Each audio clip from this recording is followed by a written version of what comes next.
So, what goes into a student being successful? What are all the things that need to be in place for a student to graduate high school with a great education, prepared for a life ahead of them?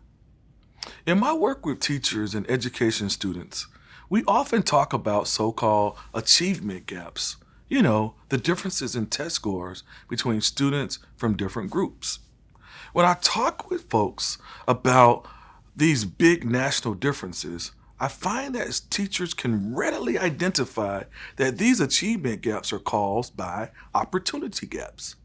Students from some life circumstances have access to stable housing and healthy food and extra enrichment opportunities and newer school buildings, and other students simply don't.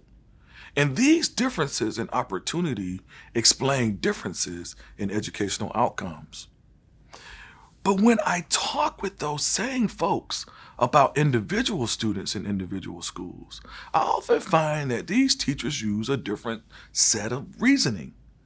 When talking about individuals, educators embrace the idea that their own successes, their parents' success, and their own children's success and status have been earned. They may explain that failure is a result of making bad decisions. For example, a student's choice not to put forth effort in a class.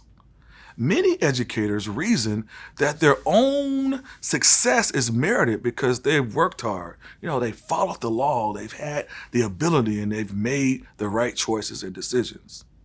Do you hear how the reasoning about individual kids is different than reasoning about opportunity gaps? When I talk about test scores, educators talk with me about structure. But when I talk about success of one student, educators talk with me about effort.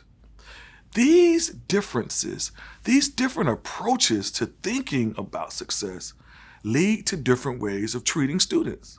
The truth is, there are many factors that go into student success, both individual and structural. But when teachers underemphasize the important role of life circumstance and privilege in determining student success, we call that myth of meritocracy. When we overemphasize the importance of effort, we can fail to recognize systemic barriers, institutional structures, and individual needs that prevent opportunity and success even when students are hardworking. With an equity mindset, teachers look at privilege as one of the factors playing into a student's academic achievement. If a student is struggling or not engaged in learning, a teacher with an equity mindset considers how outside factors may be disadvantaging that student. More importantly, they consider how their approach or curriculum may or may not be meeting the needs, and teachers may shift their strategies or provide additional supports. If this has not been part of your practice, it may feel unfair to provide some students and not others with multiple chances or flexibility. But it's actually what's necessary to ensure that all of our students receive a high quality education. I would encourage you to be aware when you are using an equality mindset or when you aren't considering unearned privilege as a factor in student achievement. This mental model of what it takes to do well in school frames students with less privilege who are struggling as not trying hard enough. In the worst case, teachers might decide that these students don't deserve extra help or support if they're not going to put forth enough effort.